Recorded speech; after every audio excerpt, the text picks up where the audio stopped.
Olá a todos, sejam bem-vindos mais uma vez.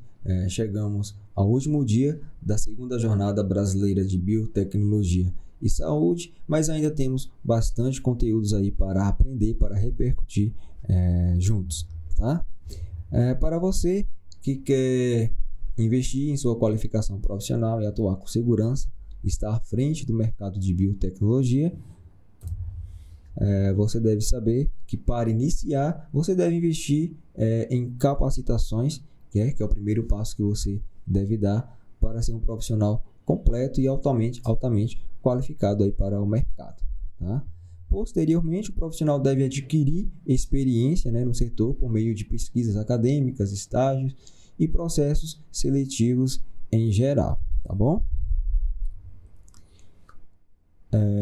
E como vocês já sabem, nós repercutimos aqui na aula de ontem, nosso encontro de ontem, sobre o grande lançamento, sobre uma grande oportunidade que vamos trazer aqui para vocês logo no final da aula, que é o combo, que se trata do combo Biotecnologia aplicada à saúde, que serão contemplados aí 4 grandes cursos de capacitação profissional.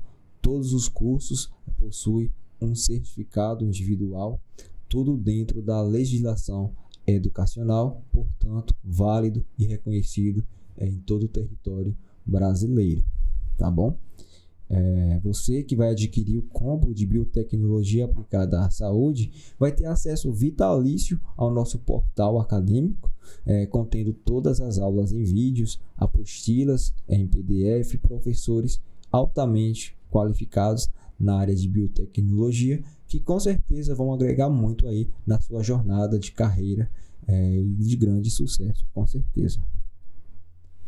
E para falar um pouquinho sobre cada um desses cursos aqui do nosso combo, eu preparei um breve resumo aqui, para que vocês conheçam um pouquinho sobre cada um desses cursos aqui, mas posteriormente vocês vão ter a oportunidade de acessar o site do combo, contendo todas essas informações e outras mais também, tá? Mas de antemão eu posso adiantar aqui para vocês que o curso de Fundamentos de Biotecnologia possui um certificado de carga horária de 80 horas reconhecidas. Esse curso consta com conteúdos em 8 módulos aí, acesso vitalício, como eu falei, e você vai ter acesso aí individual especializado para todo momento que você achar necessário. Esse curso ele é supervisionado pelo Dr. Melquisedeque, que possui doutor em biotecnologia, um grande docente aqui do IPEDS Academy também, tá? E aí você vai poder ter a oportunidade de ver conteúdos importantíssimos como introdução e histórico da biotecnologia, moléculas de interesse biotecnológico, sequenciamento de DNA, clonagem molecular e tecnologia do DNA recombinante, clonagem terapêutica e terapia gênica, marcadores moleculares e biotecnologia dos processos fermentativos e aplicações biotecnológicas na área da saúde. Essas aulas elas são liberadas progressivamente conforme o seu progresso de estudo em nosso ambiente virtual, tá? Mas lá você vai ter todo um aparato de uma equipe especializada que o pessoal estará prontamente ali atentos para atender em suas necessidades, tá? O curso 2 ele é contemplado pelo tema de biologia molecular e aplicações em biotecnologia. É um curso completíssimo aí, com certificado de 120 horas, dividido aí em 11 módulos, Esse curso é supervisionado pela doutora Jaiane Miranda, mestre em genética, e você vai ver conteúdos como genética molecular, histórico das mutações, técnicas de eletroforese, evolução na clonagem de DNA, tá? Muitos conteúdos aí que vocês vão poder aproveitar para se tornar um profissional aí qualificado, completo no mercado de trabalho. Tá? Você vai ver aí as questões introdutórias sobre clonagem do DNA, expressão genética nas células, diagnóstico molecular de interesse de doenças infecciosas, tá? São conteúdos aí completíssimos e 100% atualizados. O curso 3 é contemplado pelo tema de biotecnologia de bioativos, é um curso aí com certificado de 80 horas, 7 módulos, é um curso supervisionado também pelo Dr. Melquisedeque Oliveira. tá? E você vai ver conteúdos como introdução aos compostos bioativos, principais classes de compostos bioativos, métodos de extração, métodos de quantificação, de isolamento, testes laboratoriais empregados na determinação de atividades biológicas de interesse e aplicações dos métodos de quantificação e identificação de insumos bioativos. Tá? É um curso completíssimo aí que vai agregar muito aí na sua formação. Tá? O último curso desse combo, ele é o de microbiologia aplicada à biotecnologia. Também é um curso aí completíssimo, ministrado pela doutora Andréa Vieira Colombo. É uma doutora aqui, é doutora em Ciências Biológicas, já é uma docente aqui do IPEDS Academy, tá? Ela tem uma formação, um doutorado específico aí na área de microbiologia, então com certeza você tem muito a aprender com a doutora Andréa Vieira Colombo e vai acrescentar muito em sua qualificação. Esse curso é dividido em 3 módulos progressivos, que são conceitos antimicrobianos e seus mecanismos de ação, resistência antibacteriana aos antibióticos e aplicação biotecnológica dos bacteriófagos no combate às bactérias multiresistentes. Esses módulos são módulos progressivos porque dentro de cada módulo aqui serão liberadas diversas aulas com temas voltados para cada um dos módulos aqui, tá? E essas aulas são liberadas conforme a sua progressão de estudo, conforme também a sua disponibilidade para acessar o ambiente virtual, tá? Como você vai ter acesso vitalício a todos os cursos, então não há problema, você vai poder concluir em seu tempo, reservar o horário que lhe convier para realizar os estudos, tá bom? E durante todo esse tempo você vai ter o suporte da equipe IPEDS Academy, tá bom? E o melhor, né, e não último e não menos importante, é o super desconto que nós trouxemos para você nesse combo. Então você que quer investir em sua qualificação, não ficar para trás no mercado de trabalho, no mercado de saúde e ficar atento a todas as atualizações, né, que ocorrem dentro da saúde, dessa grande dinâmica que é a biotecnologia, você vai investir com um super desconto de 65% e ainda assim você vai ter acesso aos 4 cursos completíssimos, com certificados e um total de 360 horas de comprovação de carga horária reconhecida, que com certeza vai te ajudar muito aí na sua carreira, tanto para você que é acadêmico em horas complementares nas faculdades, quanto você que já atua e quer uma progressão de carreira, quer uma ascensão de cargo. Então esses certificados vão te ajudar muito também. E para você que é concurseiro, está testando concursos aí na sua carreira, esses certificados valem para provas de títulos, para pontuações em concursos. Então é de suma importância que você aproveite essa oportunidade e não deixe passar, com certeza, tá? A nossa oferta, ela é uma oferta muito boa. Aqui no IPEDS Academy particularmente não liberamos uma oferta com esse desconto, um super desconto, com certeza uma oportunidade única que trouxemos aqui para você.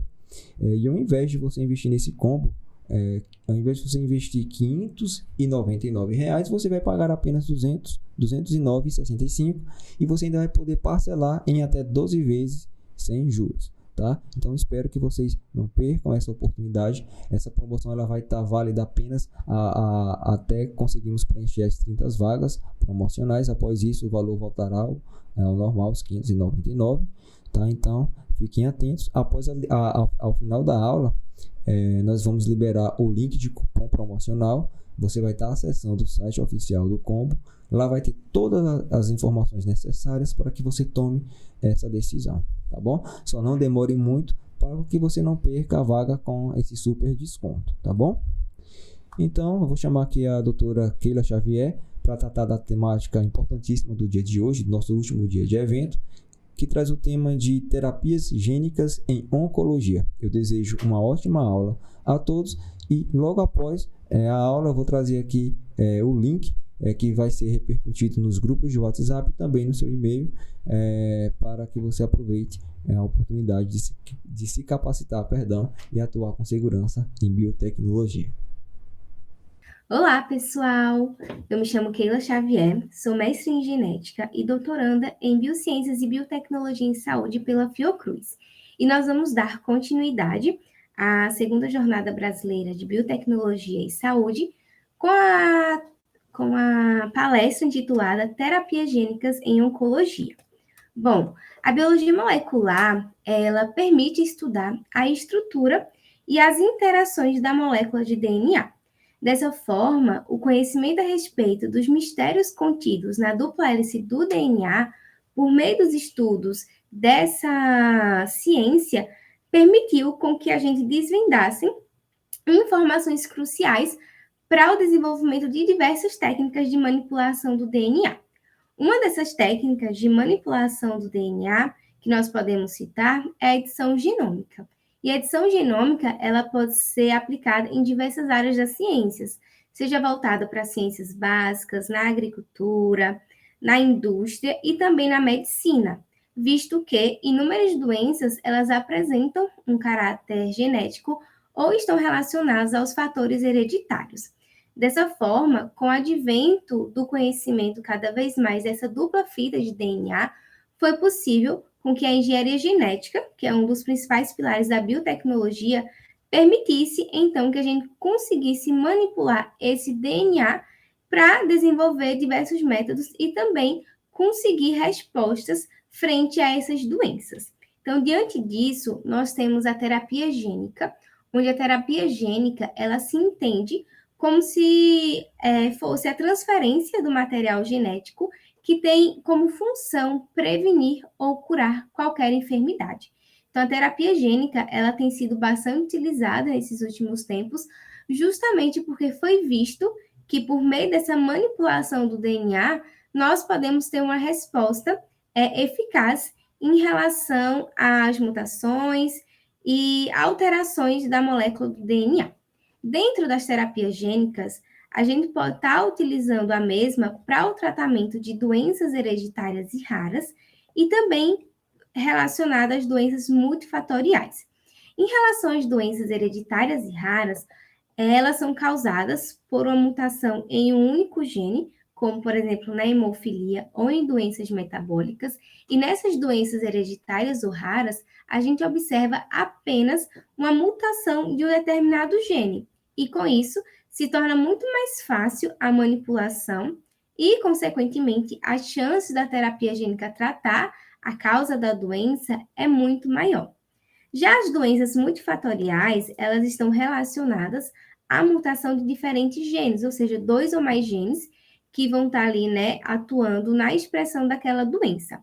E além disso, as doenças multifatoriais, elas também podem ter influência do meio ambiente, que pode ser o estresse, a alimentação, exposição, né, aos radicais, a radiação ou também ter uma causa desconhecida. Diante disso, a terapia gênica, ela vai estar atuando para diminuir ou evitar o avanço de doenças graves e neurodegenerativas, como, por exemplo, a doença de Parkinson. Ainda dentro dessas doenças multifatoriais, nós podemos citar o câncer, que ele também tem sido um dos focos da terapia gênica. Então, dessa forma, a terapia gênica, ela vem para atuar no tratamento de doenças a partir de modificações do material genético das células. Bom, o câncer, ele pertence a um grupo heterogêneo de distúrbios que são caracterizados por uma proliferação celular de forma rápida e contínua, que tem como consequência a formação dos tumores.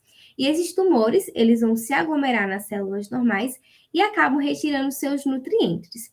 Dentre, né, esse grupo heterogêneo, nós podemos, de forma mais ampla, dizer que são as neoplasias, e dentro desse grupo, o câncer é um tipo de doença cuja sua malignização resulta frequentemente de mutações em genes que estão ali relacionados ao controle da multiplicação celular. Bom, então, diante dessas características do desenvolvimento do câncer e aliado às terapias gênicas, atualmente nós temos perspectivas para a atuação dessa tecnologia, como, por exemplo, a CAR-T-cell, que ela já foi aprovada pela Anvisa e ela já tem sido utilizada, mas a gente vai discutir um pouquinho mais à frente, né, qual é a atual situação dessa terapia aqui no Brasil e no mundo. E também nós vamos abordar um pouco sobre as perspectivas da edição genômica com base na técnica do CRISPR-Cas9. Então, nós iremos iniciar, então, a comentar sobre essa tecnologia do CRISPR-Cas9, porque ela ainda está em fase de análise, e posteriormente a gente volta a falar um pouco sobre a CAR-T-cell e compreender, né, quais são os benefícios que essa técnica pode nos trazer e quais são os desafios da mesma. Bom, mas o que é o CRISPR, né? Como que ele surgiu? Como que foi essa ideia de utilizar o CRISPR para a edição genômica? É o que a gente vai observar nesse primeiro momento da palestra. Então, a ideia de utilizar o CRISPR surgiu em 2012 como uma nova técnica de edição genômica. E essa edição genômica foi muito importante para o desenvolvimento de terapias gênicas e, consequentemente permitir, né, expectativas de um melhor tratamento a esses pacientes. E juntamente, né, com a engenharia genética, a gente pode fazer reparações em genes alterados, modificações pontuais em genes, inserção de genes específicos ou de genes de interesse. E essa técnica, ela tem um grande valor para as ciências médicas, porque permite com que a gente consiga, juntamente com o entendimento do DNA, né, esse conhecimento, permitir com que novas técnicas possam ser aplicadas e, consequentemente, né, permitir também uma maior chance de cura.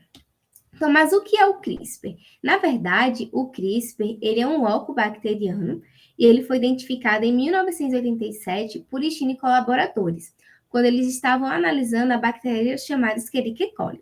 Quando eles estavam analisando essa bactéria, eles viram uma estrutura totalmente diferente do restante do genoma da mesma. Eles começaram a identificar que essa bactéria, ela apresentava sequências repetitivas que eram intercaladas por sequências de espaçadoras. Então, aqui na imagem, a gente pode ver como que se dava essa estrutura do loco CRISPR.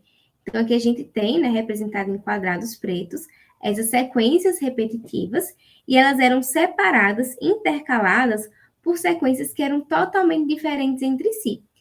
O nome dessas sequências, né, foi dado de sequências espaçadoras, mas que até o momento não se sabia quem eram essas sequências espaçadoras, de onde é que elas vinham, justamente porque as técnicas daquela época não permitiam essa análise mais profunda. Associado ao loco CRISPR, os pesquisadores também observaram a presença de genes, e esses genes, por estar próximo ao CRISPR, foram chamados de genes CAIs, que traduzindo do inglês seriam genes associados ao CRISPR. Então, esses genes, que são chamados de CRISPR, são chamados de CAIs, eles são fundamentais no processo da atuação do loco CRISPR, porque eles codificam os efetores enzimáticos da função desse loco na bactéria. E a gente vai ver um pouquinho mais na frente, né, mais de antemão, a função do loco CRISPR na bactéria é defendê-la contra bacteriófagos, contra fagos, é como se fosse o nosso sistema imunológico. Então, esse loco CRISPR, ele atua protegendo a bactéria desses patógenos. Mas, então, né, os genes CAIs, como é que eles funcionam, como é que eles atuam? Os genes CAIs, eles codificam proteínas que vão apresentar 4 domínios, que no caso são as nucleases, as polimerases, as helicases e os ligandes de ácidos nucleicos. E, em geral, essas nucleases, helicases, elas têm a função de cortar o material genômico. Então, elas podem cortar, né, em diversas extremidades, mas, de forma geral, elas vão estar propiciando essa quebra do material. Com o advento da bioinformática e também com as técnicas de sequenciamento, os pesquisadores eles puderam compreender quem eram essas sequências espaçadoras. E eles observaram que essas sequências espaçadoras, elas tinham origem extracromossômica, que era advinda dos elementos genéticos móveis, que no caso são os fagos, os plasmídeos e os transposons. Na bactéria, né, esses fagos, os plasmídeos e os transposons, eles vão estar ali atuando com ela, né, isso mais evolutivamente falando. Eles podem atacar a bactéria, como, por exemplo, os fagos, né? Os fagos são vírus específicos de bactéria, como a gente tem, né, vírus específicos de planta, vírus específicos de animais, então as bactérias também têm os vírus específicos. Os plasmídios também que são estruturas genéticas que interagem com esse genoma, e os transposons, que são os DNAs que ficam saltando. Mas isso não é o foco da nossa palestra, né? Mas é super interessante a gente compreender todo esse histórico do CRISPR para entender como foi que eles chegaram na técnica, né, que permite a edição do genoma. Então, sabendo, né, que essas sequências espaçadoras, elas eram advindas dos elementos genéticos móveis, eles acreditavam que o CRISPR, ele seria um sistema imune adaptativo dos procariotos, onde essas sequências espaçadoras, elas iriam atuar como memória de invasão anteriores. Então, diante dessa principal função do CRISPR, seria necessário compreender como que essa maquinaria de defesa de bactérias de arqueias contra esses elementos genéticos móveis atuava. E é justamente esse processo de mecanismo de defesa que a técnica de CRISPR imita. E aí eu vou falar de forma bem rápida, tá? Para a gente introduzir de fato a atuação da técnica de CRISPR na oncologia, mas é fundamental que a gente entenda quais são as estruturas e como que essa técnica consegue editar o genoma. Então, biologicamente falando, né, ainda desse mecanismo na bactéria, ela consegue se defender desses elementos genéticos móveis por meio de 3 etapas: a etapa de adaptação, a etapa de expressão e a etapa de interferência. A primeira etapa, que é a etapa de adaptação, ela vai acontecer quando aquela bactéria ela entra em contato com um elemento genético móvel qualquer. Aqui no exemplo, nós temos um bacteriófago. Então, esse bacteriófago ele vai lançar o seu material genético dentro da bactéria. Só que a bactéria ela é muito inteligente. E ela consegue reconhecer aquele material invasor. Na técnica de CRISPR, esse material invasor a gente vai chamar de DNA-alvo, que na verdade ele não invade ninguém, mas é só a nível de comparação para a gente conseguir modelar como é que vai funcionar a técnica de CRISPR. Então, a partir do momento que esse DNA invasor ele entra dentro da bactéria, a bactéria reconhece esse DNA e vai clivar em vários fragmentos com a ajuda daquelas proteínas Cas. E um desses fragmentos ele vai ser incorporado no loco CRISPR. Como é que a bactéria ela consegue reconhecer esse material invasor? Porque esse material invasor ele apresenta um domínio PAM, que é um domínio de sequência curta, que ele é fundamental para que essa interação aconteça. Na técnica de CRISPR, a gente também observa a presença desse domínio PAM no meu DNA-alvo. E aí, quem é que vai ser meu DNA-alvo? O meu gene de interesse. Aquele gene que eu quero modificar, aquele gene que sofreu mutações, né, consequentemente, deu origem ao câncer.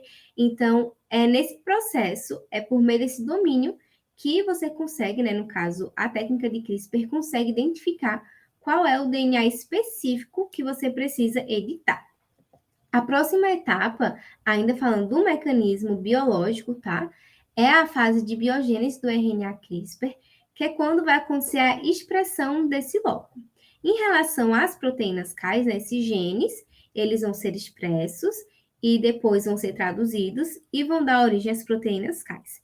Só que em relação ao loco CRISPR específico, ele vai formar uma grande molécula, que é chamada de molécula pré-RNA CRISPR, e elas vão amadurecer juntamente com o auxílio de outros RNAs. Então, quando há esse amadurecimento, haverá a formação de pequenos RNAs CRISPRs, que eles vão atuar como guia. E calma que vocês vão começar a compreender melhor um pouquinho mais na frente, mas eu acho fundamental essa base, tá? Para que não fique nenhuma dúvida de como é que funciona todo esse mecanismo. Então, esses pequenos RNAs CRISPRs, eles vão estar auxiliando como RNAs guias daquelas proteínas Cas. Então, em um segundo momento, que a bactéria ela entrar em contato com aquela mesma espécie daquele elemento genético móvel lá do início, a bactéria ela já vai estar munida de um complexo proteína que é formado pelo RNA guia. Ele vai reconhecer aquele material invasor e vai chamar a proteína Cas. Mais ou menos assim, ei, proteína Cas, olha que interessante que eu achei aqui, você pode fazer o seu papel. Então, vai recrutar a proteína Cas e por meio daquele domínio PAM que esse DNA-alvo tem, a bactéria reconhece o local específico que precisa realizar a clivagem. E aí ela vai cortar esse material e assim esse fago ele não consegue infectar a bactéria. Bom, mas tudo isso que eu falei agora, a gente está falando do processo biológico. Então, o que é esse processo biológico? É um óculo bacteriano que codifica pequenos RNAs guias de origem viral que estão associados às proteínas CAIS, que têm como papel proteger a bactéria.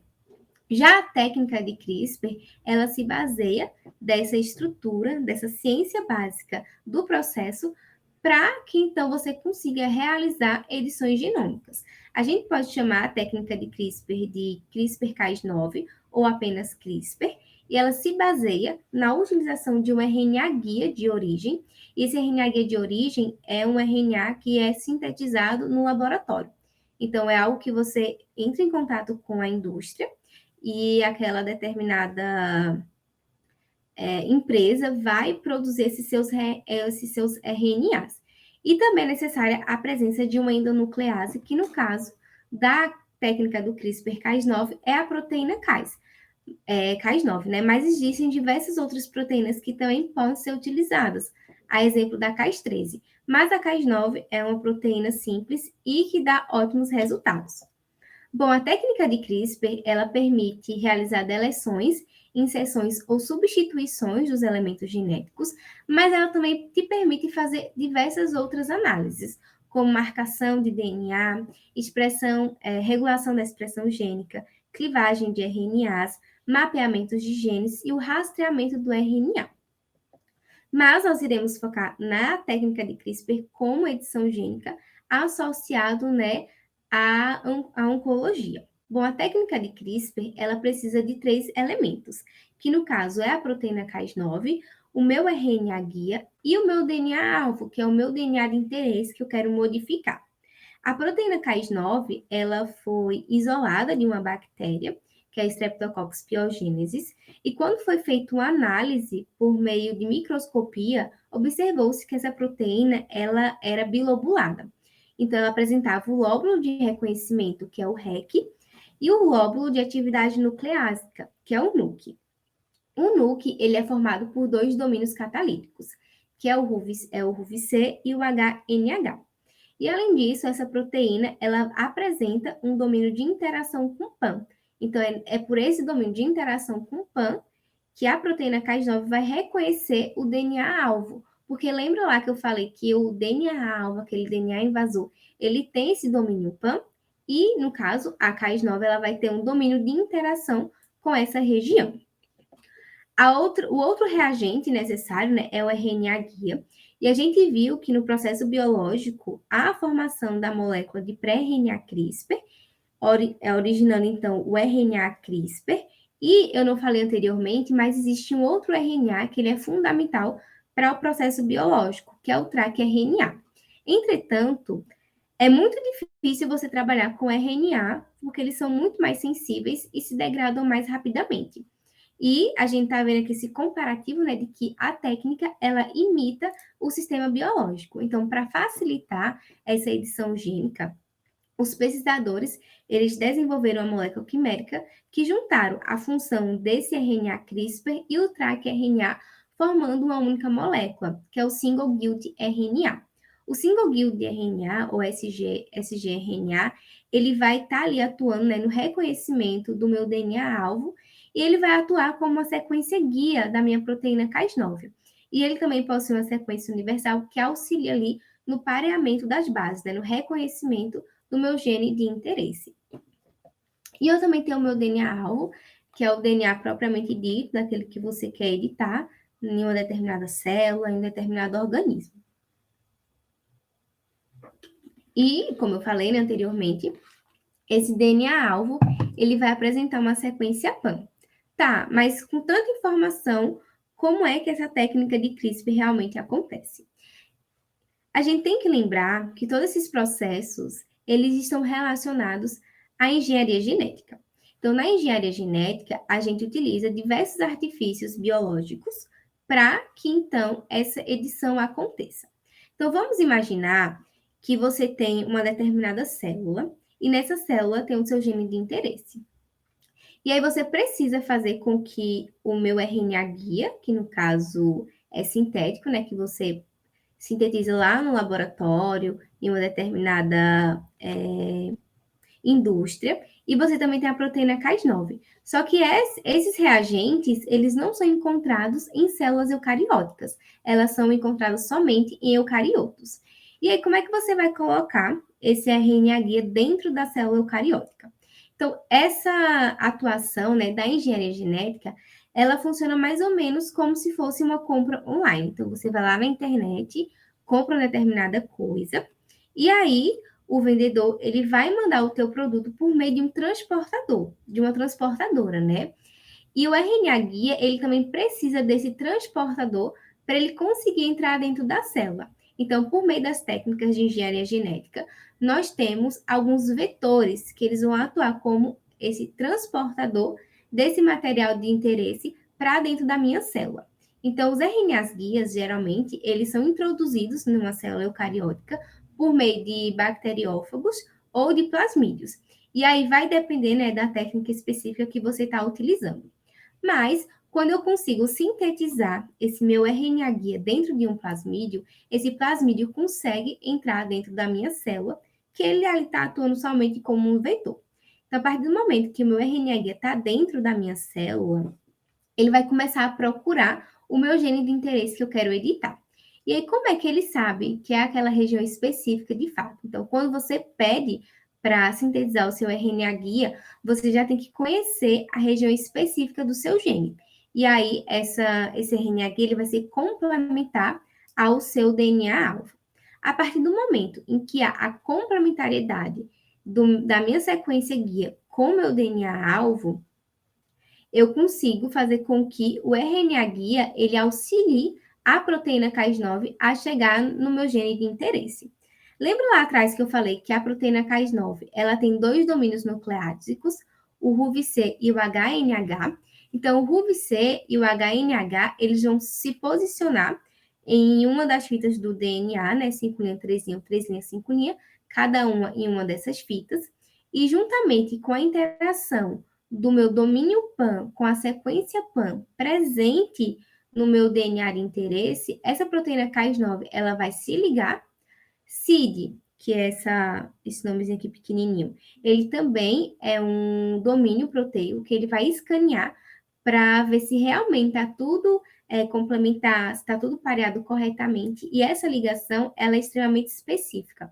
Então, dificilmente você vai conseguir, por meio dessa técnica de CRISPR, editar um gene que não é de seu interesse. Então, a partir do momento que o RNA ele reconhece a minha sequência-alvo, ele recruta a proteína Cas9, os domínios catalíticos da proteína Cas9 eles vão se ligar na dupla fita do DNA e aí vai acontecer a clivagem, o corte. Isso, da mesma forma, né, que eu falei no processo biológico, ela corta mesmo. Então, ela vai gerar extremidades abruptas ali do meu material genético. Então, com o perfeito pareamento entre CID e o alvo, vai acontecer o processo de abertura e, assim, eu vou ter a quebra da minha dupla fita de DNA, por meio da interação dos domínios UVC e HNH. Quando acontece a clivagem dessa minha dupla fita do DNA, eu gero extremidades abruptas, e isso é muito maléfico para a célula. E eu vou comentar um pouquinho mais na frente. Tudo que eu estou falando aqui para vocês é só para a gente entender como que é feito esses estudos, porque posteriormente eu só vou estar comentando quais foram os genes utilizados, quais foram os resultados que eles obtiveram, se foi positivo, se foi negativo, né, aquele resultado. E é importante que a gente tenha essa base, esse conhecimento. Deixa eu botar aqui o slide só para explicar uma coisa para vocês. Essa proteína Cas9 que eu estou utilizando, ela sempre vai cortar as duas fitas do meu DNA genômico, tá certo? Então, tanto 5' 3', quanto 3' 5'. Entretanto, os pesquisadores, eles começaram a desenvolver uma variante dessa proteína Cas9 que corta nas duas fitas de DNA, que no caso seria a proteína Cas9 nicase. Essa proteína Cas9 nicase, ela teve um desses sítios inativados. Então, quando você for utilizar a proteína Cas9 nicase, vai cortar ou a fita 5', 3', ou a linha 3', 5'. E aí, qual é a proteína Cas9 que você vai utilizar? Vai depender do seu objetivo, né? Vai depender do que você quer observar. continuar. Bom, então, quando a célula, ela é exposta, né, ela precisa reparar essa quebra de DNA. Essa quebra de DNA, ela pode ser feita de duas formas. Pode ser feita por meio do reparo de pontas não homólogas, que vai ter como resultado mutações do tipo indel, ou seja, você pode perder ou introduzir algumas sequências nucleotídicas, e quando você faz isso, você muda a forma que essa molécula de DNA ela vai ser lida. Na verdade, né, do meu RNA mensageiro, a forma como ele vai ser lido vai modificar. E se eu modifico a forma como eu traduzo esse meu RNA, eu tenho a perda da função do meu gene. E, consequentemente, eu vou gerar o nocauteamento gênico, ou seja, o silenciamento desse gene. Mas também a célula, ela pode utilizar o reparo por meio de um reparo direcionado por homologia. Nesse processo, a célula, ela precisa ter uma região que vai ser homóloga à região que foi clivada. Entretanto, quando a gente está falando da técnica de CRISPR, isso não acontece. A célula não tem ali disponível um DNA de interesse que é homólogo ao local que foi quebrado. Então, quando você edita um genoma, você precisa fornecer esse DNA doador homólogo. E tudo isso é manipulado. Você consegue dizer para a célula quando que você quer gerar um nocauteamento gênico e quando que você quer realizar a introdução de um gene de interesse. Claro, a gente vai estar fazendo com que a célula escolha o tipo de reparo por meio da proteína Cas9 que você vai utilizar. Se você utilizar uma proteína selvagem, que há a clivagem nas duas fitas de DNA, você tem como consequência um reparo por pontas não homólogas, e quando você utiliza a proteína Cas9 nickase, você está direcionando aquela célula para que ela faça um reparo direcionado por homologia. E aí, quando você utiliza essa forma de reparo, você precisa fornecer o DNA homólogo. E geralmente, esse DNA de interesse, esse DNA homólogo, ele vai ser aquele gene que você quer introduzir na célula. Então, por exemplo, eu tenho um gene mutante e você quer corrigir aquela mutação. Então, você vai cortar aquele gene mutante e você vai fornecer a sequência correta desse gene. E aí você consegue reestabelecer a atividade funcional daquele gene por meio da edição genômica por CRISPR, utilizando o reparo direcionado por homologia. Então, como eu falei, né, você vai estar introduzindo uma nova sequência do DNA genômico, você também pode realizar substituições alélicas ou troca de sequências nucleotídicas. Bom, quando a proteína Cas9 selvagem, ela gera essas extremidades abruptas, isso vai causar um dano celular, tanto as células eucarióticas como procarióticas, quando elas sofrem uma quebra na sua fita de DNA, isso pode levar à sua apoptose ou à senescência. E essa forma de reparo de pontas não homólogas, ela é muito comum nas células de mamífero e ela vai estar ocorrendo ali em qualquer etapa do ciclo celular. Então, a todo momento, essa ação de reparo do DNA, ela está ali disponível para a célula, tá certo? E aí, qual é a consequência de você utilizar esse tipo de reparo? Bom, o reparo por junção de pontas não homólogas, ela é uma via intrinsecamente propensa ao erro, e isso vai gerar mutações do tipo indel, que no caso seria, tendo como consequência, né, o comprometimento da funcionalidade do produto final do gene. Ou seja, quando eu utilizo a minha proteína Cas9, eu induzo esse tipo de reparo que me gera um nocauteamento gênico, ou seja, a inativação de um determinado gene. E aí, como é que funciona esse reparo por pontas não homólogas? Então, a partir do momento que você permitiu com que o seu RNA guia ele entrasse dentro da célula, né? E esse RNA guia identificou o seu DNA de interesse, ele vai recrutar a proteína Cas9, e a proteína Cas9, com aqueles seus dois domínios nucleásicos, RUVC e HNH, eles vão clivar a dupla fita de DNA.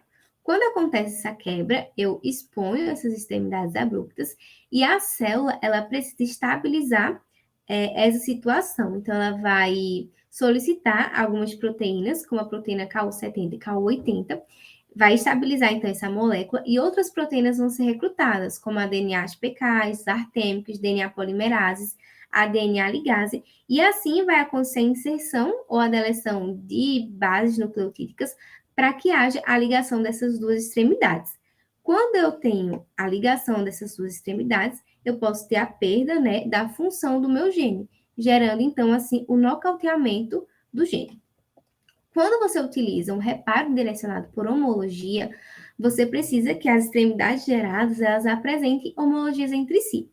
E na célula, de forma bem geral, ela pode acontecer de 3 formas. Esse reparo pode acontecer por convenção gênica, pode ser por reparo induzido por quebra e o anelamento de uma única fita de DNA.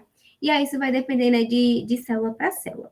Mas aqui eu trouxe um exemplo. Esse exemplo, na verdade, ele é de um livro que retrata, de fato, a recombinação homóloga, não está relacionado ao CRISPR, mas eu organizei aqui, né, para dizer que eu utilizei aquela proteína Cas9 niquase e acontece a quebra em apenas uma das fitas do meu DNA. Nesse caso, aconteceu na 3' 5'. Então, quando eu gero essa quebra, eu vou ter ali uma fita desestabilizada, mas como nesse processo você quer inserir um gene de interesse, esse DNA doador ele vai ter homologia nessa região que foi quebrada. Então, esse DNA doador ele vai invadir essa região quebrada, de fato, né? Vai formar os braços homólogos. Quando ele se insere, quando ele entra aqui nesse local, vai acontecer o processamento das pontas, gerando então esse gene restaurado. Só que esse gene restaurado, ele vai ter, né, essa sequência específica que você quer observar, qual é a função, como é que ele se comporta. Então, você vai ter um organismo knock-in. Então, tudo que a gente falou até o momento é para compreender como que a técnica de CRISPR, ela atua. Bom, então, diante desse conhecimento que foi passado até o momento, você pode estar utilizando a técnica de CRISPR para pesquisa básica, você pode estar utilizando na agricultura e veterinária, na indústria e dentro da medicina. Dentro da medicina, você pode estar aplicando a técnica de CRISPR para a realização de xenotransplantes, combate a patógenos e ao câncer e também na terapia gênica. Bem, as células, elas possuem um ciclo, onde elas vão estar se multiplicando, vão crescer, vão se diferenciar e entrar em senescência, né? Cumprir, então, todo esse controle genético e um sistema complexo desses sinais bioquímicos. E esse controle de crescimento, multiplicação, diferenciação, ele é controlado por 2 classes de genes específicos, que são os protoncogêneses e os genes supressores de tumor. Eu acredito, né, que nas palestras anteriores foi muito abordada a atuação, a função desses protoncogêneses e os genes supressores de tumor, mas a gente vai dar aqui uma breve revisão para que a gente entenda quais serão os genes que vão ser trabalhados no CRISPR, tá certo? Então, quando acontecem modificações, mutações nesses protoncogêneses ou silenciamento dos genes supressores de tumor, eu tenho, então, o surgimento dos genes do câncer, que no caso, né, como eu falei anteriormente, é a inativação dos genes supressores tumorais, as mutações que acontecem nos protoncogêneses da origem aos oncogêneses, e nós também temos associados ao câncer os genes de reparo do DNA. Bom, os genes supressores tumorais, eles atuam ali suprimindo a formação de tumores, ou seja, eles vão controlar o crescimento celular. Mas quando eu tenho mutações de perda de função desses genes supressores tumorais, eu resulto na inativação dessa função e, consequentemente, eu levo a uma maior proliferação celular de forma descontrolada. Então, a gente consegue identificar que o papel fundamental dos genes supressores de tumor é prevenir a formação dos tumores. Já os oncogêneses, eles derivam de mutações que acontecem nos protoncogêneses, e os protoncogêneses, eles codificam proteínas reguladoras que são essenciais para a proliferação celular normal. Então, ele vai estar ali atuando no controle e no crescimento, bem como na diferenciação celular. E é por meio, né, dessas mutações a gente vai ter o surgimento dos oncogêneses. Então, o processo de malignização de uma célula normal, ela vai ter origem na inativação desses oncogêneses ou na inativação dos genes supressores de tumor. E falando de forma mais rápida dos genes de reparo do DNA, que nós não iremos abordar ele na técnica de CRISPR, mas os genes de reparo de DNA, os efeitos herdados, eles vão levar a uma alta frequência de mutações somáticas, que ao afetarem as vias que regulam a proliferação celular, isso vai levar ao surgimento do câncer, né? A formação de tumores. Bom, então o CRISPR ele tem sido utilizado em diversos aspectos voltados para a oncologia, e um desses aspectos é para identificar o efeito de um determinado gene em uma determinada patologia. Então, os pesquisadores, eles demonstraram como que as gerações pontuais específicas de oncogêneses, elas podem guiar o desenvolvimento de adenocarcinomas. E nesse estudo, eles utilizaram o gene CRAS, visto que 33% dos pacientes que apresentam adenocarcinoma no pulmão possuem a mutação G12D nesse gene. E além disso, esses pesquisadores, eles também induziram mutações do tipo indel, ou seja, a perda de função dos genes P53 e LKBL, para observar como que esses genes também atuam no adenocarcinoma de pulmão. Então, vai acontecer toda aquela etapa que a gente abordou da técnica de CRISPR. Eu tenho que conhecer a região de interesse do meu gene, eu preciso ligar para o laboratório para produzir os meus RNAs guias e também eu preciso comprar minha proteína Cas9. Esse RNA guia, ele precisa ser colocado dentro de um vetor, que vai ser o meu transportador para dentro da minha célula, que no caso aqui os pesquisadores eles trabalharam com organismos em vivo, né, com camundongos. Então esse meu RNA guia ele precisaria entrar dentro da célula do camundongo. E essa entrada é feita por meio de vetores. Nesse estudo ele utilizou vírus adenossociados, né, que são vírus que não infectam o humano, não causam nenhum tipo de malignidade, mas eles conseguem introduzir esse gene de interesse, esse RNA guia de interesse na minha célula. Então, esse RNA guia ele vai encontrar o gene CRAS, vai acontecer uma mutação nesse gene e vai ser analisado como que os camundongos eles vão se comportar. E aí, depois de 2 meses que foi feito esse processo de edição genômica, né, foi realizada a mutação naquele meu gene, os camundongos, eles apresentaram tumores e nódulos cancerígenos no pulmão, e além disso, esses tumores, eles apresentavam uma alta heterogeneidade, bem como no aspecto das mutações das células tumorais. E essa característica, essa presença de heterogeneidade em relação às mutações, ela foi muito interessante porque isso também é visto na clínica. Então, assim, a gente consegue compreender, né, a atuação do CRISPR para poder identificar qual é o efeito de uma mutação em um determinado gene ou 2 ou mais genes. Além de se conhecer, né, de utilizar o CRISPR para ver o papel dos genes em neoplasias, ele também pode ser utilizado como opção de tratamento de doenças. E um dos exemplos de opção de tratamento foi relacionado ao câncer de mama. Então, existem os elementos de resposta ao estrógeno distante, que são DERs, que eles estão ali relacionados com a expressão de 92 genes. E os pesquisadores, eles observaram que o DERs, ele apresentava uma alta expressão quando os pacientes, eles viam a óbito devido ao câncer de mama. Então, eles ali começaram a suspeitar que tinha alguma interação entre esses elementos de resposta ao estrógeno distante e o desenvolvimento, né, da progressão do câncer de mama. Então, o que foi que eles fizeram posteriormente? Então, novamente, né, sempre vai seguir essa ordem dos reagentes. Eu preciso ter os meus RNAs guias, que são complementar a meu gene de interesse, e esses RNAs guias, eles precisam estar dentro de um vetor, que vai ser introduzido dentro da minha célula. Nesse caso, os pesquisadores, eles utilizaram linhagens de células que apresentavam câncer de mama, que no caso essa linhagem é a MCF7, e eles transfectaram, ou seja, eles introduziram esses RNAs guias dentro dessas células. E aí, com a ação da minha proteína Cas9, eu vou ter a clivagem dessa região de DERs, e como resultado, foi observado que os genes relacionados à proliferação celular, eles foram reprimidos, e os genes que estavam relacionados à apoptose, eles foram induzidos. Então, se eu tenho aqui células cancerígenas e eu consigo inativar essa minha região DERES, eu vou ter um melhor controle da minha proliferação celular, né? As células elas vão se multiplicar de forma mais harmônica. E além disso, essas células cancerígenas, elas vão induzir a apoptose. E assim a gente consegue evidenciar o papel do CRISPR em estratégias para o controle do crescimento tumoral e, consequentemente, aumentar a expectativa de vida dos pacientes.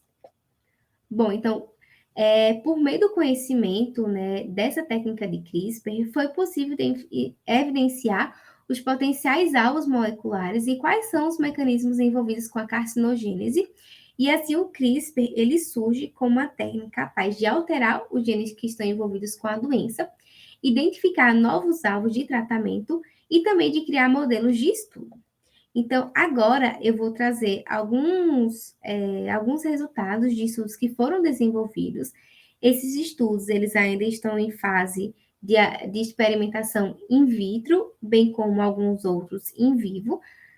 E, posteriormente, a gente vai falar de alguns ensaios clínicos que estão sendo desenvolvidos. Então, ainda existe um longo período, um longo caminho para ser percorrido para que a gente possa utilizar o CRISPR, de fato, no tratamento, no dia a dia ali, como uma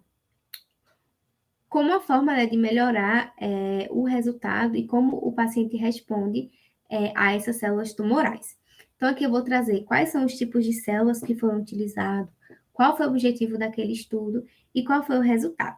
Então, em Colaboradores 2016, eles utilizaram linhas de células HT 1197 e UMU-C3 do câncer urotelial de bexiga, e eles tiveram como objetivo nocautear o gene UTX e o gene UTY em linhas de células de câncer urotelial de bexiga, a fim de avaliar o seu papel funcional nesse tipo de câncer. Bem, o gene UTX, ele é um gene que ele é expresso somente em células que possuem o cromossomo X, e o gene UTY, ele é expresso somente em células que possuem o cromossomo Y. E esses genes, eles estão relacionados ao desenvolvimento embrionário, atuando na formação do mesoderma. Então, o mesoderma é o folheto embrionário que dá origem à bexiga urinária. Então, por isso que eles quiseram identificar qual seria a consequência de inativar esses dois genes em uma linhagem de célula do câncer urotelial da bexiga.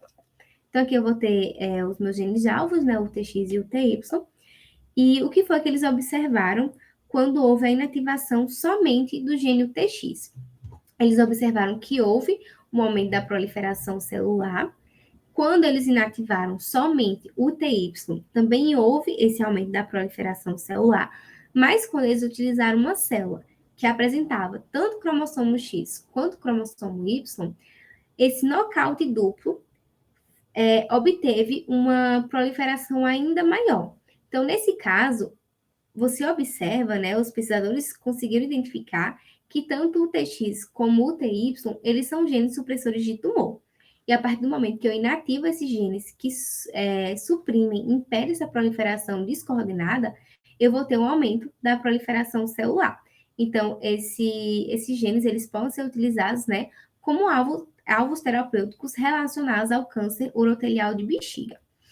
Um outro estudo desenvolvido por colaboradores, eles utilizaram células de osteosarcoma humano altamente metastático, e eles tiveram como objetivo nocautear a proteína CD44 em células de osteosarcoma altamente metastático humano, a fim de avaliar qual seria o seu efeito funcional. Bem, CD44, ele é um gene, na verdade, que vai codificar uma glicoproteína, e essa glicoproteína, ela está relacionada às interações célula a célula, na adesão e na migração. Então, com tudo isso, ela ativa os linfócitos T, que são células que defendem o nosso organismo contra os patógenos, contra as células cancerígenas.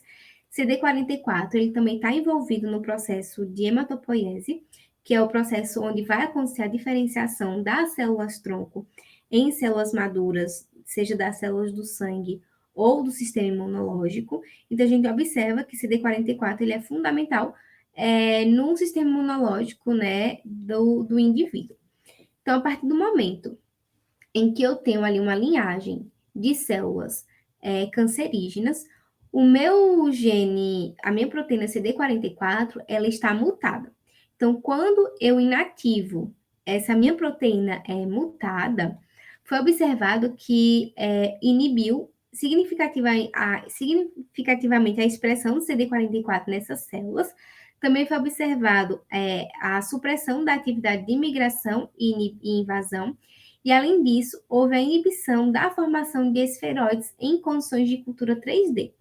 Essas formações de esferoides em cultura 3D é como se fossem células que estão se organizando para a formação de tecidos. Então, a gente tem as células, a organização de células forma os tecidos, a organização dos tecidos vão formar os órgãos, e assim consequentemente. Então, quando eu inativei essa minha proteína que estava mutada, eu consegui ter uma melhor resposta da progressão daquele determinado tumor, tá?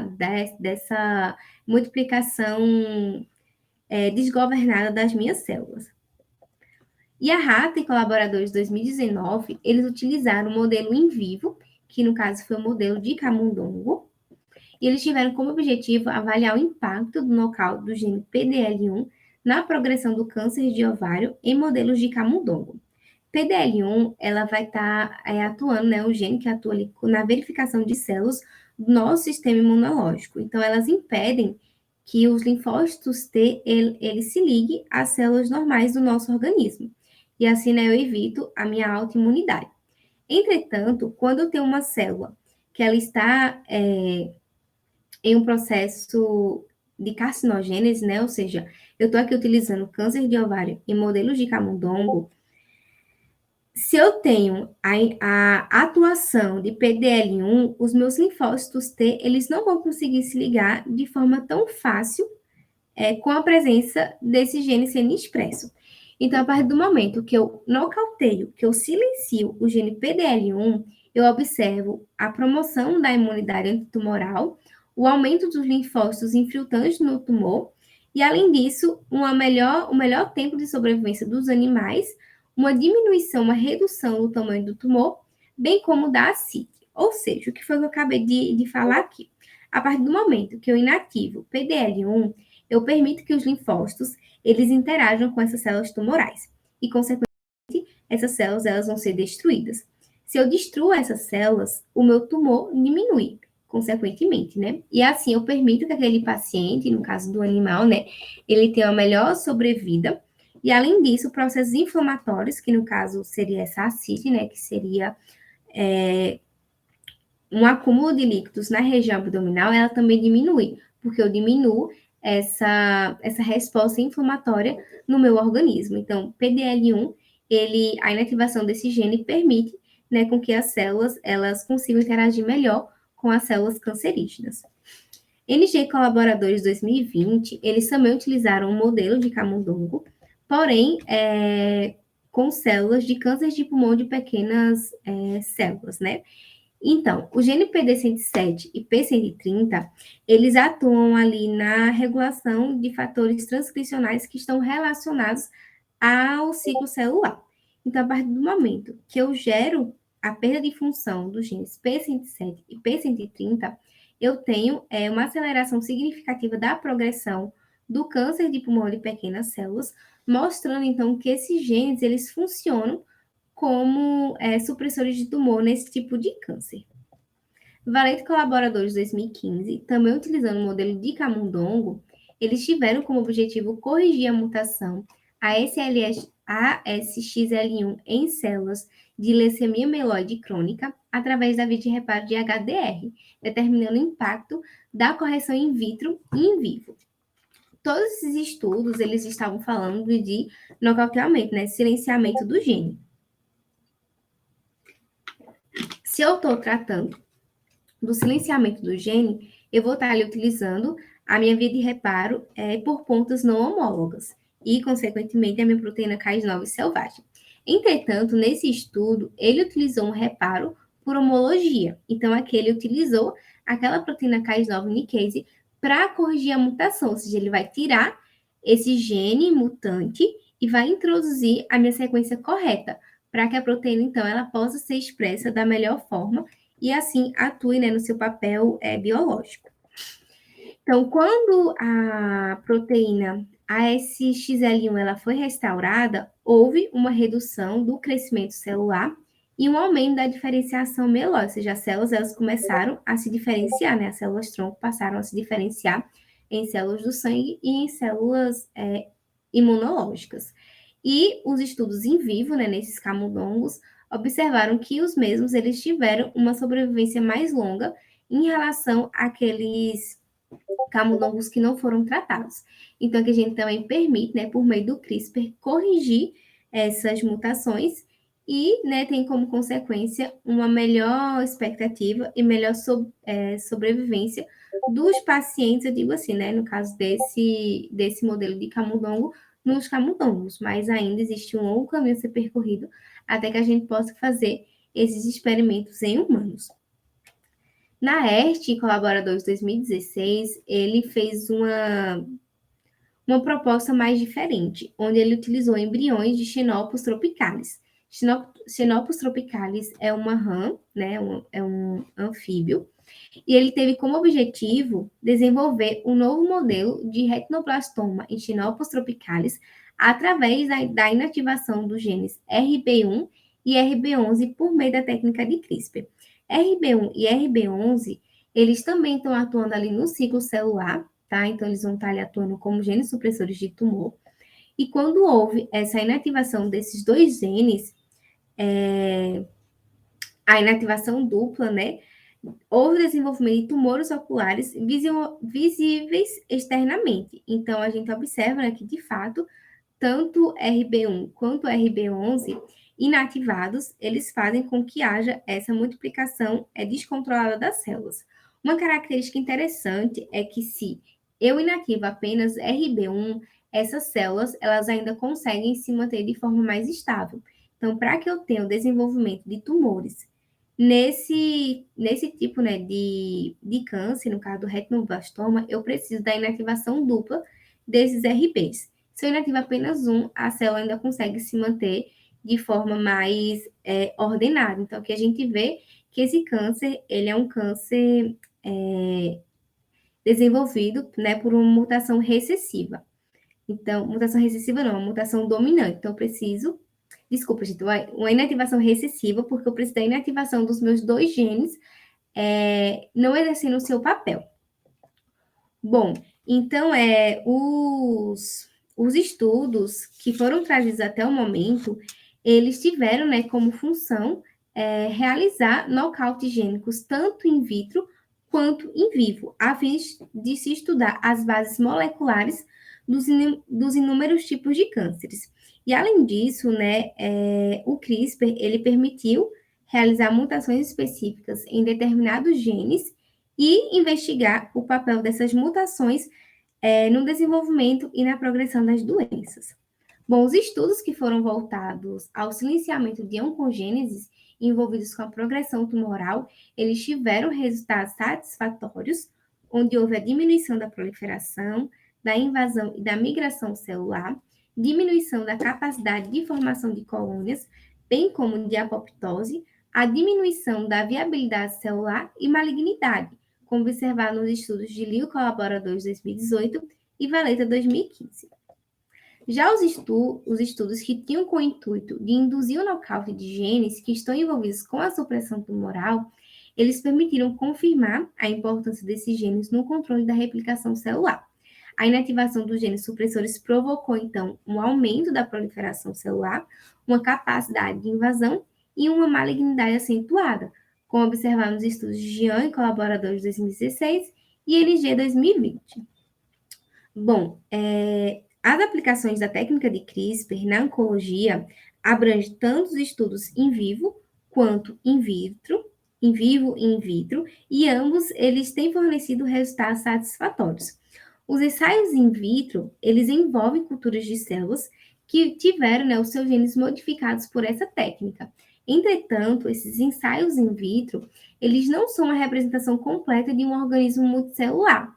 É apenas a etapa inicial do estágio dos testes.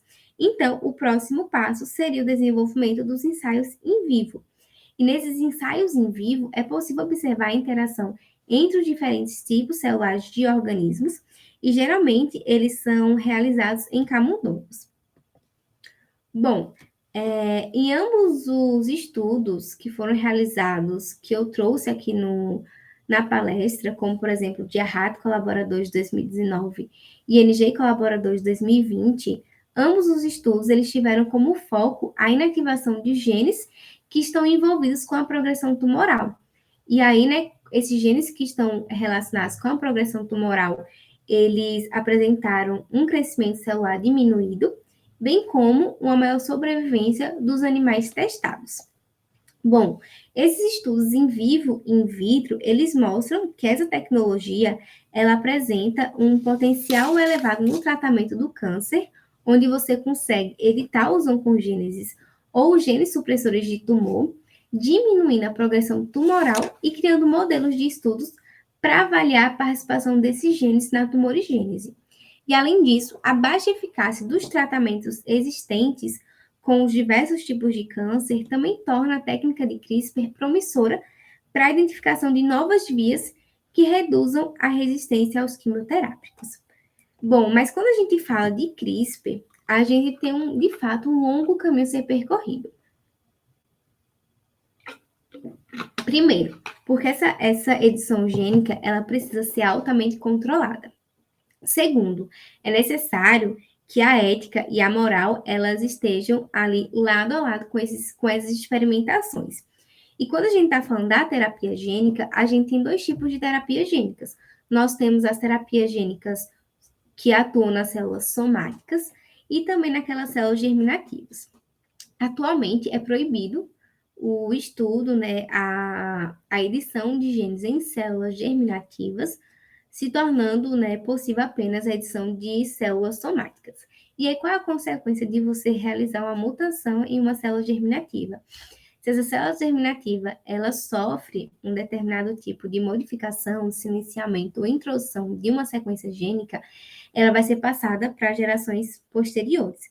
Já quando você edita uma célula somática, você está ali realizando um processo que não vai ter consequências posteriores para a prole, por exemplo, né? Então, é necessário que quando a gente trabalhe com o CRISPR, a ética esteja sempre em primeiro lugar e que ensaios clínicos eles sejam desenvolvidos.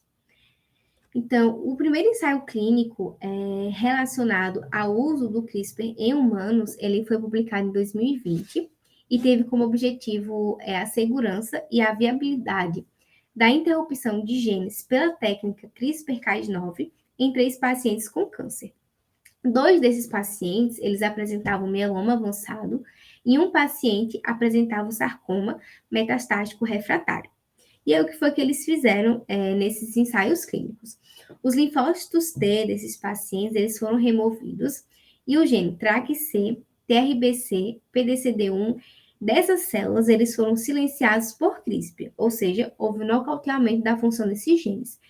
E o objetivo, né, o motivo pelo qual esses genes foram silenciados foi para obter uma melhor imunidade, uma melhor resposta da imunidade antitumoral. E aí, né, o que foi feito? Essas células T que foram editadas, né, que tiveram esses 3 genes silenciados, eles foram ministrados nos pacientes e essas células, elas foram bem toleradas. E, além disso, a persistência dessas células, ela foi mais durável do que em outros estudos. E quando eles fizeram a biópsia da medula óssea e dos tumores, eles mostraram que houve a migração desses linfócitos T editados para esses locais de tumores. Então, apesar das dificuldades da técnica de CRISPR, né, a mesma revolucionou a terapia gênica com a sua versatilidade, sua rapidez, e essa técnica, ela apresenta um baixo custo. E assim, né, permitiu abrir novos caminhos para a pesquisa do câncer. Além disso, essa técnica, ela pode estar auxiliando na compreensão dos mecanismos de resistência aos quimioterápicos, e os resultados, eles têm sido satisfatórios dessas pesquisas, e isso, né, abre o caminho para que a gente utilize o CRISPR, essa técnica CRISPR em humanos. Bom, então, conhecendo os principais genes e os mecanismos que estão envolvidos com a carcinogênese, os modelos de câncer in vitro e in vivo, isso pode ser projetado através da técnica e novos genes que estão envolvidos tanto com a progressão quanto com a supressão tumoral, eles podem ser estudados. E assim, né, a técnica de CRISPR, ela gera novos reagentes revolucionários para que a gente tenha perspectivas futuras de tratamento contra o câncer. Não só o CRISPR, né, como a engenharia genética como um todo, ela está no caminho para se tornar a nova realidade do ser humano. E essa realidade, ela abrange, obviamente, muitos desafios, mas gera novas oportunidades. Dentre esses desafios e oportunidades que nós temos, recentemente, a terapia CAR-T-cell, ela foi aprovada para ser utilizada, né, mas ainda é necessário diversos estudos. É uma terapia que ainda precisa ser extremamente acompanhada. Então, essa terapia gênica por CAR-T-cell, ela tem sido utilizada, né, como uma nova opção de tratamento em pacientes com linfomas. Bom, mas o que é essa terapia gênica CAR-T-cell? Bom, as células CAR-T, elas são células que são produzidas em laboratórios e elas são derivadas das células mais importantes do nosso sistema de defesa, que no caso são os linfócitos T ou as células T. Então, essas células T, elas são células do sistema imunológico que são responsáveis pela defesa do organismo contra os agentes desconhecidos, contra vírus, né, contra infecções e contra a célula do câncer. Naturalmente, nessas células T, elas conseguem reconhecer a célula do câncer e assim inativar. Entretanto, essas células do câncer, elas são muito inteligentes, então elas conseguem se esconder das células T. E assim, essas células T, elas perdem a capacidade de enxergar as células cancerígenas. Então, as células CAR-T, elas nada mais são do que a modificação de células T para que elas possam readquirir a capacidade de enxergar aquelas células específicas do câncer e destruí-las. Então, aqui na imagem, nós temos um linfócito T, onde ele não vai apresentar receptores que vão interagir com essas células cancerígenas. Já quando eu modifico essas células T por meio da tecnologia de CAR-T, observe que aqui nessa porção mais extracelular, né, mais externa da minha célula, eu passo a ter receptores que vão identificar, que vão reconhecer aquela célula cancerígena e assim essa célula vai destruí-la. Bom, mas como é que funciona essa tecnologia CAR-T-cell? Qual é o princípio, né, de atuação e como que isso é feito na rotina, né? Então, inicialmente, eu preciso coletar as células T daquele paciente que tem um determinado câncer hematológico, né? Então, a partir do momento, por que hematológico? Porque ultimamente, recentemente, essa técnica, ela só tem sido utilizada voltada para esse tipo de câncer, tá? Os estudos ainda estão sendo desenvolvidos e a gente vai também discutir por que ela é só voltada mais para os linfomas. Então, essas células T, elas precisam ser capturadas. E essa forma de captura, né, ela é feita por meio de um procedimento chamado de aferese. A aferese é comumente utilizada nos laboratórios quando acontece a doação de sangue. Só que ao invés de ser coletado o sangue, são coletadas apenas as células T. Essas células T, elas vão ser levadas para o laboratório e lá no laboratório elas vão ser incubadas com um vírus. E aqui nesse momento, esse vírus, ele vai estar atuando somente como um vetor, como transportador para fazer com que o meu gene de interesse, que eu vou comentar um pouquinho mais à frente, né? Já que a gente está falando de terapias gênicas, a gente viu que a terapia gênica seria a inserção de um gene para a cura, né, de determinadas doenças. Então, que vai seguir o mesmo princípio de inserção de um gene de interesse. Então, esse vírus, ele vai permitir com que esse meu gene de interesse, ele entre dentro da minha célula. Então, a partir do momento que esse gene de interesse está dentro da minha célula, ele vai ser expresso. E a partir do momento que ele é expresso, que no caso seria a minha proteína quimérica K, e K significa receptor T quimérico, ela vai se posicionar, ela vai ser expressa nessa superfície mais externa da minha célula. E nessa porção mais interna da minha célula, eu vou ter o genoma propriamente dito das células T. E é por isso que a gente diz que essa célula é quimérica, porque ela possui na sua porção extracelular, né, mais extracelular, um determinado tipo de gene de origem, né, um gene de origem diferente, com o gene do interior da célula, mais intracelular. E é por isso, né, que ele é quimérico. Então, a partir do momento em que eu tenho a expressão, né, dessa minha proteína na minha porção mais extracelular, eu consigo identificar que a minha célula CAR-T, ela está formada. Entretanto, eu preciso ter muitas células CAR-T. E para isso, eu preciso induzir o crescimento dessas células em laboratório. Então, a partir do momento que eu induzo o crescimento dessas células, eu vou esperar a quantidade ideal para que eu utilize no meu paciente. E aí, qual é, né, a quantidade ideal? Essa quantidade ideal das células CAR-T, ela está relacionada ao peso do paciente. Então, é uma dose peso necessária para que eu consiga, né, obter resultados satisfatórios no controle dessas células cancerígenas.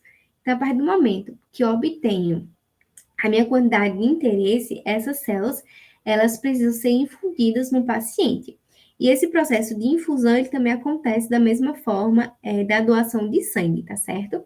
Então, a partir do momento que essas células CAR-T, elas caem na corrente sanguínea do meu paciente, elas vão começar a atacar as células cancerígenas, ou seja, as células CAR-T, elas vão se ligar às células do câncer e vão destruí-las.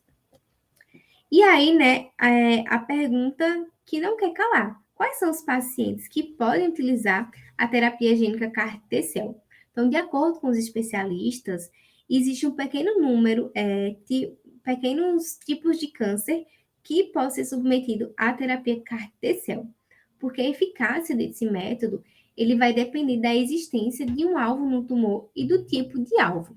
Quando a gente fala da existência do alvo do tumor e do tipo de alvo, os cânceres hematológicos, como as leucemias e os linfomas, eles são alvos, são antígenos, que são bem mais fáceis de serem encontrados nesse cânceres, porque as células T, elas estão diretamente relacionadas, né, com essa diferenciação.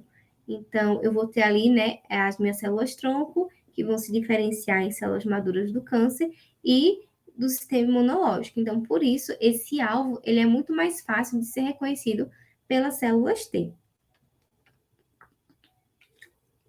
Entretanto, essa terapia gênica por CAR-T-cell, ela só tem sido utilizada em casos refratários ou em casos em que o paciente não responde pelo tratamento proposto, seja pela quimioterapia, imunoterapia. E aí, essa técnica, essa terapia gênica, ela é utilizada, de certa forma, como a última opção, caso o paciente não responda ou caso o tumor volte após, né, o término do seu tratamento.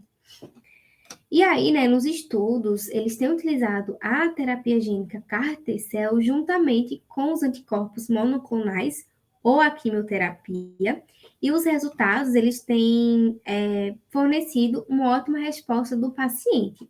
Essa terapia ainda não foi testada como tratamento de primeira linha, mas as pesquisas que estão sendo desenvolvidas para que ela possa ser aplicada da melhor forma possível. Então, no Brasil, a Anvisa, ela aprovou, né, em 2022, nesse ano, recentemente, a possibilidade da utilização dessa terapia CAR-T-cell. Então, a primeira terapia aprovada foi a Kymriah, onde ela foi autorizada em fevereiro, e ela é indicada para pacientes que apresentam leucemia linfóide aguda ou linfoma difuso de grandes células B. E nós também temos a Carvit, que ela foi a segunda a ser aprovada em março, e ela apresenta recomendação para pacientes que apresentam mieloma múltiplo. E a gente vai, né, agora falar um pouquinho sobre cada uma dessas terapias gênicas. A Kymriah, ela foi desenvolvida pela Novartis Biociência e ela já tem sido utilizado, tem o seu uso autorizado em diversos países. Entretanto, ela tem algumas restrições. Os pacientes que apresentam leucemia mieloide aguda, eles só podem ser submetidos a essa técnica em pacientes que têm até 25 anos. Já aqueles pacientes que apresentam linfoma difuso, eles só precisam serem adultos. Porém, essa terapia, né, como eu falei anteriormente, ela só pode ser utilizada quando, utilizando os métodos convencionais, aquela doença ela ainda esteja em progressão, ou caso ele volte, né, após o término do tratamento, que é o que a gente chama de recidiva. Bom, essa terapia hoje, ela não é empregada nos tratamentos iniciais da doença. Isso acontece porque os tratamentos mais convencionais, que são a base da quimioterapia ou do transplante de medula óssea, eles costumam ser eficazes em grande parte dos casos. E quando foi utilizado a terapia de Kymriah, né, nesses pacientes que tiveram progressão ou recidiva, foi observado que houve uma remissão ou ausência da progressão em torno de 60% nos pacientes que apresentavam leucemia mieloide aguda refratária e em torno de 40% daqueles pacientes que apresentavam linfomas difusos de grandes células B. Já a Carvit, ela foi desenvolvida pela Johnson Slide Farmacêutica e ela é utilizada em pacientes com mieloma múltiplo. E aí não tem idade mínima ou máxima para poder utilizar essa terapia por CART. Entretanto, ela só é recomendada, só pode ser utilizada se o paciente ele passou por 3 terapias anteriores e mesmo assim não obteve resposta. E a gente observa, né, que esses pacientes que passam por 3 tipos de terapias e não respondem e são submetidos a CAR-T-cell, eles apresentam uma biologia bastante agressiva da doença. Mas, de forma geral, as células CAR-T, elas são bastante revolucionárias e cerca de 90% dos pacientes portadores de leucemia linfoblástica aguda de células B, que não tinham, né, nenhum tipo de perspectiva de tratamento, eles responderam ao uso das células CAR-T, onde cerca desses 90%, 60% eles obtiveram uma cura. E também, né, as células CAR-T, elas têm apresentado resultados excelentes em doenças como o mieloma múltiplo e linfomas, permitindo, assim, que a gente observe essas células CAR-T como uma melhor forma, né, de propiciar uma melhor expectativa de vida e também a qualidade de vida para aquele paciente. Entretanto, essas duas terapias, né, elas foram desenvolvidas nos Estados Unidos, né, pela indústria farmacêutica e elas também são aprovadas pela FDA, porém elas apresentam um custo altíssimo, em média, né, de $400.000 a infusão.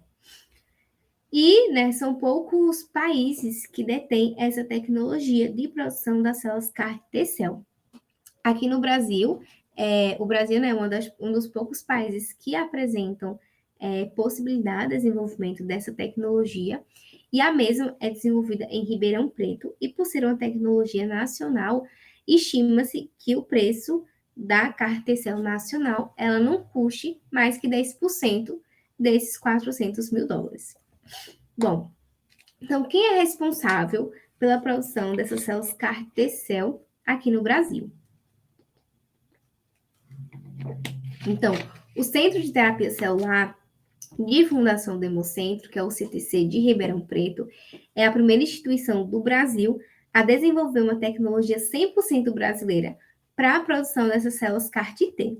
Então, o CTC, ele apresenta uma robusta experiência em terapia celular e ele se destaca pelo seu pioneirismo no desenvolvimento de tratamentos complexos que vão beneficiar, né, a população brasileira.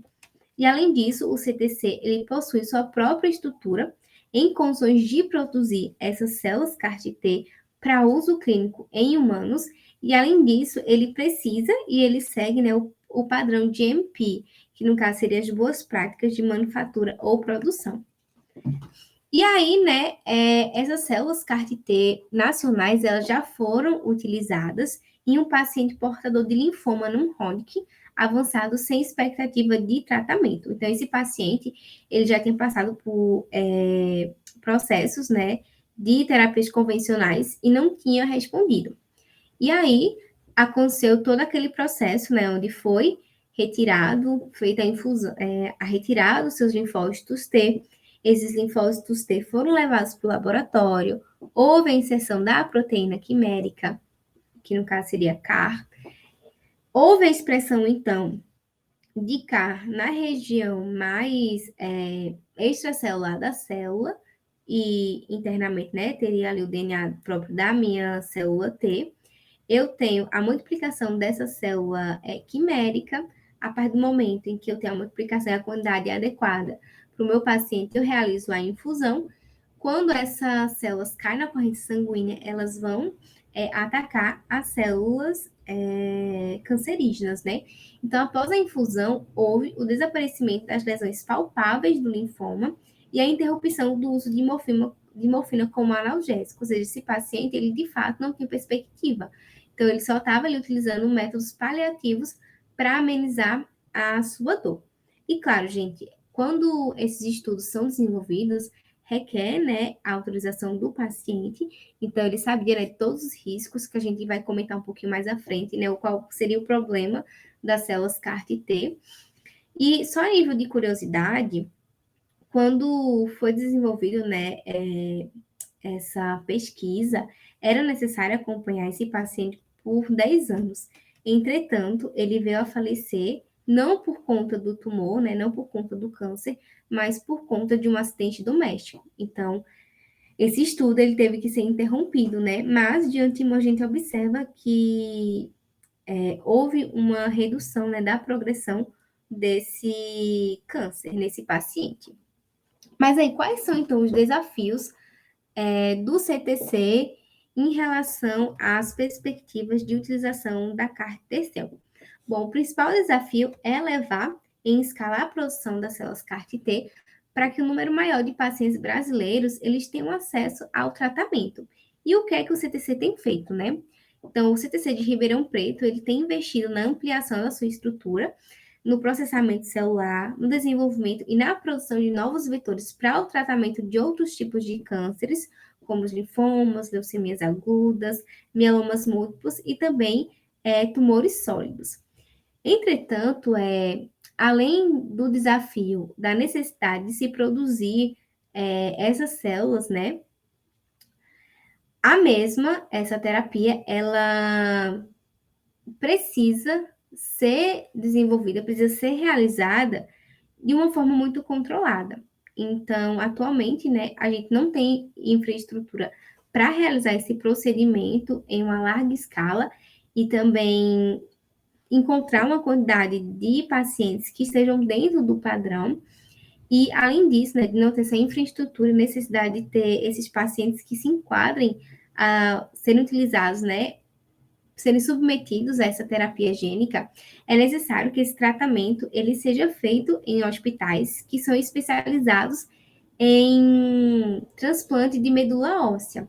E um dos motivos para ser necessário, né, todo esse controle é que os efeitos colaterais dessa terapia eles podem ser bastante graves. Então, o que é que acontece? Quando a célula T ela infecta uma célula cancerígena ou um determinado patógeno, isso naturalmente falando, tá? Ela tem uma resposta, então ela vai atacar e aquele ataque gera uma resposta. Essa resposta são liberação de citocinas. Citocinas são glicoproteínas, né, que estão relacionadas a, de fato, uma resposta imunológica contra uma determinada infecção, né, um patógeno. Entretanto, quando eu tenho essa resposta imunológica exacerbada, eu causo uma chuva de citocinas, né, no meu organismo. Então, essa resposta exacerbada libera um excesso de citocinas. Só que essas citocinas, elas são pró-inflamatórias. Então, se você tem esse excesso de uma proteína que inflama ainda mais o seu organismo, você pode ter reações anafiláticas, por exemplo. Então, o paciente ele pode ter náuseas, ele pode ter aceleração do batimento cardíaco, uma queda da pressão arterial e até mesmo pode ser fatal, né? Caso essa resposta ela seja muito exacerbada. Então, é por isso que há necessidade de todo esse estudo, de todo esse controle, e é por isso também que essa terapia ela tem sido utilizada somente em pacientes que não têm perspectivas de tratamento. Bom, e aí a pergunta seria: as terapias gênicas, elas então podem ser consideradas a cura para o câncer?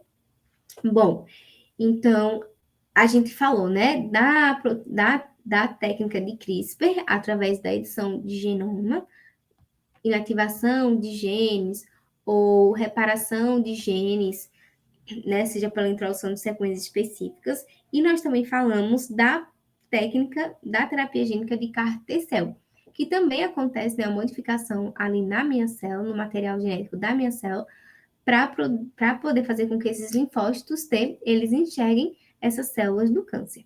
Entretanto, a gente tem que considerar que existem diversos tipos de câncer. E cada câncer, né, cada tumor, ele vai ser causado devido a um tipo de mutação genética.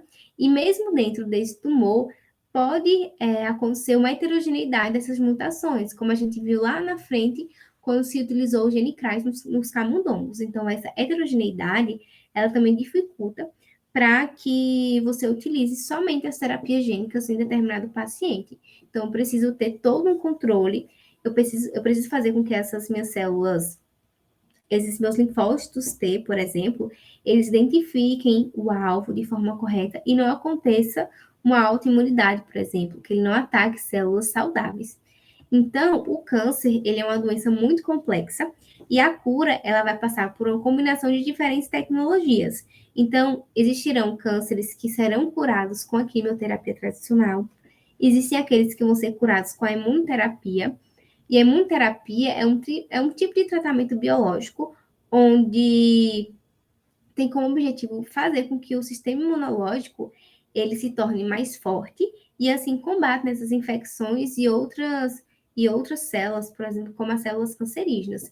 E aí, né, tem a utilização de injeções, uso de comprimidos e também terão aqueles cânceres que serão tratados com base na terapia celular. Então, a cura do câncer, ela ainda envolve muitos aspectos desconhecidos, mas que com o investimento na infraestrutura e na ciência, a gente tem conseguido desvendar alguns fatores que são cruciais para, de fato, saber qual será a melhor forma para a cura do câncer. Então, eu gostaria de agradecer a Segunda Jornada Brasileira de Biotecnologia e Saúde, o iPads Academy, pelo convite. Também disponibilizo o meu e-mail, para caso exista alguma dúvida, se você tiver interesse no material. E muito obrigada. Muito obrigado, doutora Keila, ótimo conteúdo. Infelizmente, chegamos ao fim, né, do nosso momento de aprendizagem, nosso momento conteudista, né? Foi uma ótima aula, com certeza agregou muito aqui na jornada de aprendizagem dos nossos participantes, tá? Lembrando que temos um combo para ser lançado agora, e você que quiser fazer parte das 30 pessoas que vão levar o combo com valor promocional, com desconto de 65% de desconto, né? Você vai ter a oportunidade aí agora de receber nos grupos de WhatsApp, também no seu e-mail, o link do site contendo a oportunidade de inscrição para obter o combo Biotecnologia aplicada à saúde, 4 cursos de capacitação completíssimos. Então, se você aproveitar a oportunidade e levar o combo antes que as vagas sejam preenchidas, né? Temos apenas 30 vagas com desconto de 65%. Aí você não vai pagar R$ 599, você vai pagar apenas R$ 209,65 e vai ter aí 4 cursos completíssimos na área de biotecnologia, com certificados que vão te ajudar aí na sua progressão de carreira. Tá bom? Para quem quiser solicitar o certificado, ainda dá tempo, né? Basta clicar no botão abaixo ou apontar o seu celular para o QR Code aí na sua tela. Nós vamos liberar agora mesmo o link de matrícula do combo. Espero que vocês não percam essa oportunidade, porque com certeza vai agregar muito aí na sua formação, na sua carreira na área de biotecnologia. Tá? Agradeço mais uma vez a participação de todos. Em algum outro momento, com certeza, nos reencontraremos.